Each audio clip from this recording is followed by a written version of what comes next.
Olá, sétimo ano, tudo bem com vocês? Sejam bem-vindos a mais uma aula. Que nessa vez, na verdade, a gente vai revisar o conteúdo e nos preparar para a prova. Eu sei que eu já falei 500 vezes, mas eu vou falar 501, que é para poder fixar aí na cabeça. Na próxima semana temos prova. Que maravilha!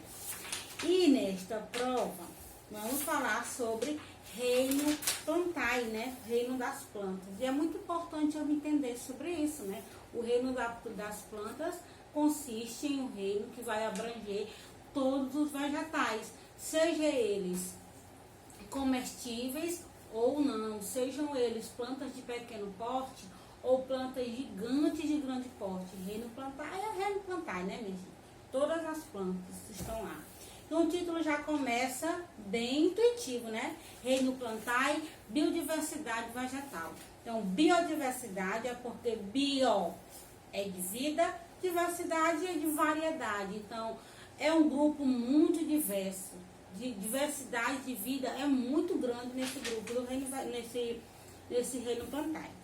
Então, o que é importante eu entender? É importante eu entender que no reino plantae se divide em dois grandes grupos, fanerógamas e criptógamas. Na verdade, vamos voltar aqui, ó, em ordem, é para não confundir a cabecinha.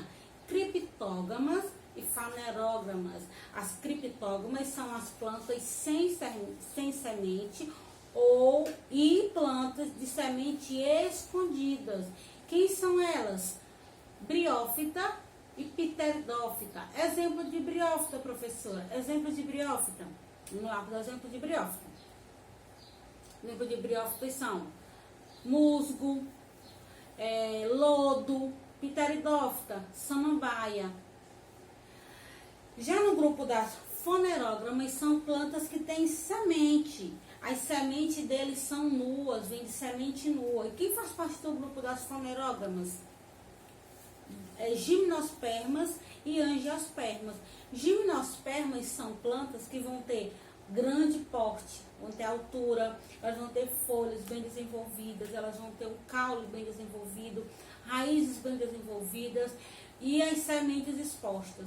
Aí vem as angiospermas, que vai ter tudo isso e mais um pouco, como por exemplo, fruto. Tem um fruto que vem nela e tem flor também, então são características a mais, ok? Então, quais são os 4 grupos aí? Lembra que a tia ensinou? Bianca beijou Pedro gostando de André, não foi? Então, ó, briófita, pteridófita, gimnosperma e angiosperma, ok? É o 4º grupo de plantas, não se esqueça. As plantas briófitas, como por exemplo os musgos e o lodo, se vocês baixarem aquele aplicativo que eu falei para vocês lá da lupa, do microscópio, vocês vão observar na estrutura do lodo. A estrutura do lodo, ou mesmo de um musgo, vocês vão ver que elas são rasas, elas não têm vasos condutores de seiva, não tem veia, né, como as demais. Então, por isso elas são pequenininhas, o porte é pequenininho. Então, elas não possam afirmar que esse tipo de planta tem raiz, caule e folha. Então, eu digo que ele tem o quê? Rizóide, que vai fixar ele no solo. Cauloide, que vai ser um distanciamento minúsculo mesmo, entre o rizóide e o filóide. E filóide é a estrutura fotossintetizante, que é a pré-folha, né? Que futuramente vai evoluir, se transformar em folha.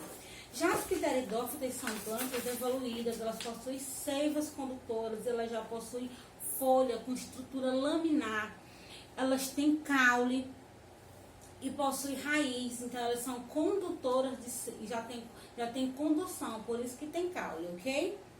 As plantas fanerógamas, como gimnospermas e angiospermas, que já são bastante evoluídas, elas vão ser plantas com semente nua, vista. Quem nunca viu aí a semente do abacate? A semente da laranja? A semente da manga? Não dá pra ver? Porque são sementes expostas, sementes nuas. E fanerógamas vem exatamente dessa exposição de semente. A diferença entre uma planta gimnosperma para a planta angiosperma, é porque a planta angiosperma ela vai possuir fruto, certo? Ela vai possuir flor. Então eu consigo diferenciar. Quem já viu aí um pé de, por exemplo, vou procurar aqui um pinha, eu nunca vi pinha, gente. Então não adianta eu falar isso pra vocês. Mas uma planta, uma gimnosperma que é muito comum na nossa região, que eu já vi, é a... Como é o nome, gente? Sapucaia. A sapucaia é uma gimnosperma muito conhecida aqui. Pergunta aí para alguém mais velho do que você, se ele conhece a sapucaia. Ela é uma planta gigante, enorme. E a sapucaia, quem já foi que viu flor em sapucaia?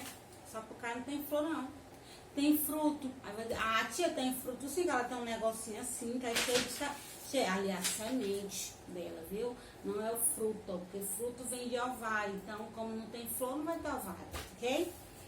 Já as angiospermas são diferentes. Elas podem ser altas, grandes, trepadeiras.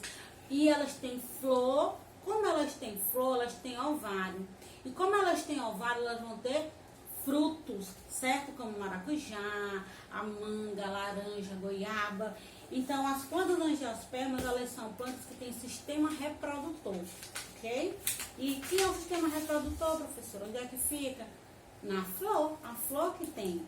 Que na flor, a gente vai ver, quando a gente vai estudando flor, a gente vai ver que ele tem estilete, ele tem osfera, ele tem, a flor ela vai ter o ovário, certo? Então, as plantas, é importante entender que as plantas, elas apresentam uma classificação particular que leva em conta a presença de um ou dois cotilédonos, que são folhas primárias aos embriões, que servem para nutrir o embrião. Por isso que tem lá a plantaçãozinha do feijão e do milho, para vocês observarem exatamente o cotiledônio de um e do outro. Cotilédones são folhas primitivas, são as primeiras folhas que vão aparecer numa planta. E observando essas primeiras folhas, eu posso saber se essas plantas elas são dicotiledônia, quando vai nascer apenas uma, ou monocotiledônia, quando for nascer duas plantas, duas folhas, ok?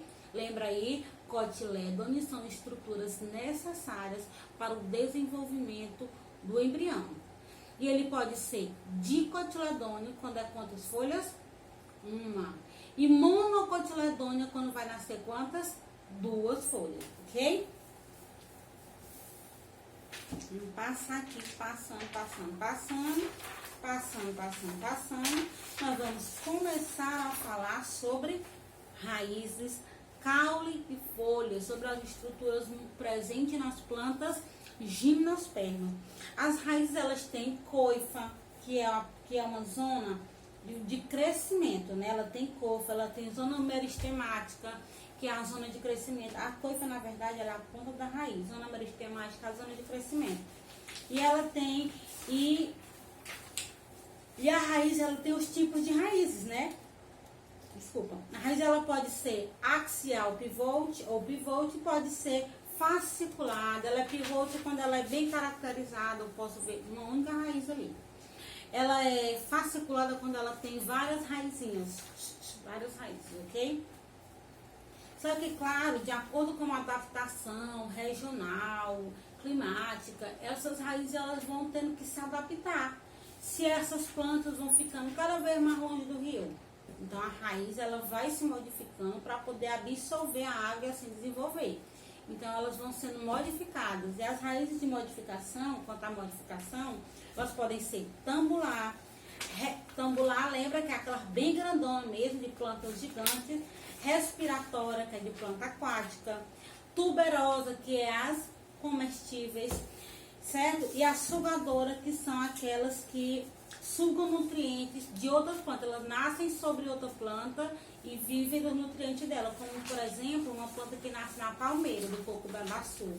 A gente vê parece um cipózinho enrolado no palmeiro. Então, é uma planta sugadora. E quanto ao caule, o caule, ele possui gema apical e gema lateral, um nó e um entrenó, certo? Então, observando se aqui fosse um caule, se isso aqui fosse um caule. Vamos pensar que aqui é uma cana. E aí eu tenho essa parte aqui da cana. e essa outra parte aqui da cana.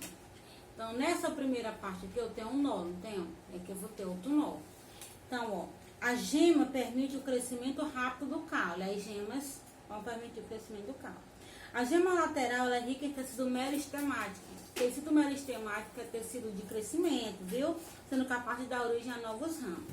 O nó é o local do encontro das gemas laterais. Então, ó, o encontro dessa gema com essa gema é por causa desse nó. E o entrenó é o que? A região entre o nó e o outro. Então, toda essa região entre esse nó e esse nó, eu chamo de entrenó, ok? O caule, ele pode ser aéreo, subterrâneo ou aquático. Além disso, por essa necessidade de adaptação, os caules podem se desenvolver em modificações ou especializações, transformando-se em espinhos, gravinhas, e então adquirir uma folha achatada em substituição de folhas ausentes, reduzidas ou ainda transformadas em espinho. Os caules aéreos, eles podem ser do tipo do tronco, como arte e estipe. O tronco são bem desenvolvidos, ramificados, típico das florestas. Os comos, eles não são ramificados, são bem visíveis, podendo ser oco, como o bambu, ou cheio, como o caso da cana. Não consigo ver bem o nozinho da cana ou do bambu, então eles são como. Já o caule do tipo arco, eles são fininhos, como por exemplo a cebolinha, a cebola do cheiro verde, ali é um exemplo de haste. Não tem folha e ele tem função de fotossintetizante porque ele é verde. A estipe são plantas que não são ramificadas, mas têm suas folhas bem grandes, né? Extremidade superior dos vegetais bem larga, a região apical. Como por exemplo o coqueiro e a palmeira. É bem longo mesmo o tronco e suas folhas são bem desenvolvidas.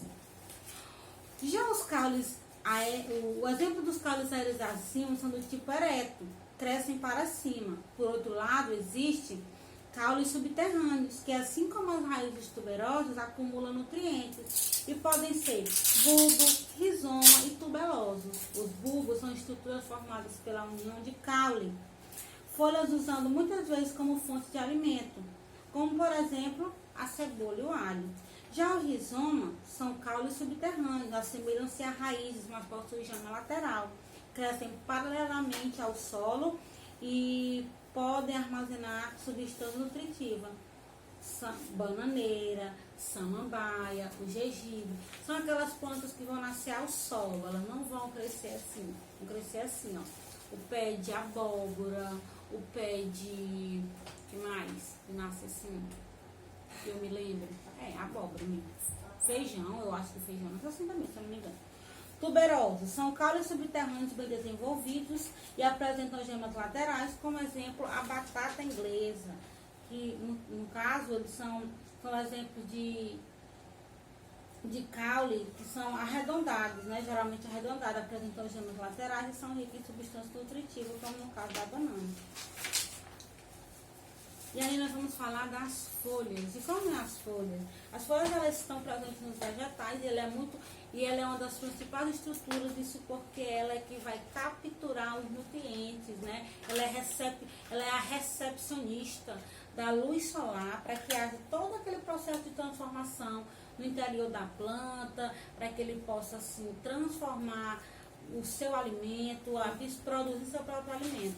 Então as folhas elas têm limbo, o limbo da flor, da folha, ela tem pecíolo e tem a bainha. Lembra quando eu desenhei lá no quadro? Aqui na 177 vocês vão ver, ó, o limbo, que é a folha em si, o pecíolo, que é como se fosse o caule da folha, a bainha, que é a parte que vai fixar a folha ao caule da planta, certo?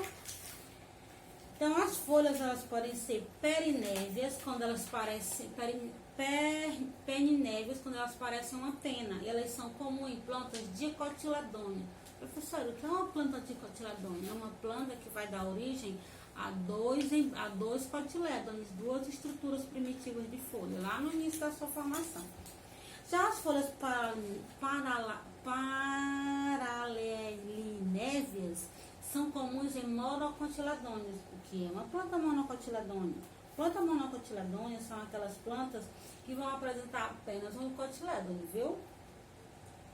A gente, eu acabei, peraí, deixa eu recapitular. Plantas dicotiledôneas e plantas monocotiledôneas. Peraí, deixa eu ver se eu só acertei, né, porque eu confundi. Eu não posso deixar vocês ficarem com essa dúvida. Jamais, Brasil. Tá certo. Não falei errado, tá certo. Dicotiledônea de 2 e mono é de 1. Com medo de errar. As folhas, assim como os caules, elas também vão se modificando de acordo com o clima, com a vegetação, com a região, com o ambiente. Como, por exemplo, eu sei que é muito fácil uma planta que tem uma folha enorme verde fazer fotossíntese. Mas aquelas plantas que eu não consigo ver as folhas, como que vai acontecer? Então, elas vão desenvolver estruturas necessárias para que os nutrientes não se percam. Por exemplo, o cacto, ele é uma planta verde. Como ele é verde, então eu sei que o caule vai fazer a fotossíntese. Não tem a folha, mas o caule faz a fotossíntese. Então, ele se desenvolveu estruturas necessárias para reter essa água no seu corpo para que não se perca, que é o espinho. Então, eu digo que o espinho é uma folha modificada, certo? Tem também os catáfilos, que é como, por exemplo, ali da cebola e do alho. Observa que a cebola ela é feita de camadinha. Então, essas camadinhas ali, e elas também retêm muito líquido ali. Quando a gente corta a cebola, não dá para você sabe aquele líquido assim que arde o olho? Então, elas são folhas especiais que atuam como órgão de reserva de nutrientes, ok? E é isso, né, gente? Não caiu o capítulo 14. Não me lembro de ter botado. Não me lembro. Eu botei. Mas só recapitulando aqui, a gente viu na última aula que a folha é um órgão reprodutor, certo? E ela vai ter cálice, que é o conjunto de sépala, corola, que é o conjunto de pétala. Ela vai ter um androceu, que é constituído por estame, onde está o grão de pólen, correspondente ao sistema reprodutor masculino. E gineceu, constituído pelo carpelo, que possui uma região dilatada chamada ovário, onde vai ter o sistema reprodutor feminino. As flores, quando elas são do tipo monocotiledônea, plantas que vão nascer apenas um cotilédone, elas têm 3 pétalas ou múltiplo de 3. Já as plantas das dicotiledôneas, ou elas têm 5, ou elas têm pétalas múltiplas de 5. Certo? Em alguns casos, aqui no caso da cotilédone, então elas vão ter 3 ou 4 folhas, certo? Raramente, na verdade, ela vai ter 2 ou 4, no caso da dicotiledônea. E não se esqueça que o fruto, ele corresponde a uma estrutura carnosa, nutritiva, que protege a semente, certo? E existe aí uma diferença do fruto para a fruta.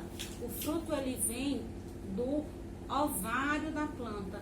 Já a fruta, ele é um termo popular, constituída a uma parte comestível da planta, ok?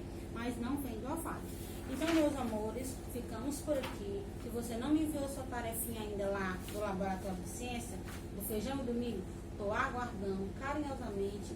Então, fiquem com Deus e até a próxima aula. E boa sorte na prova.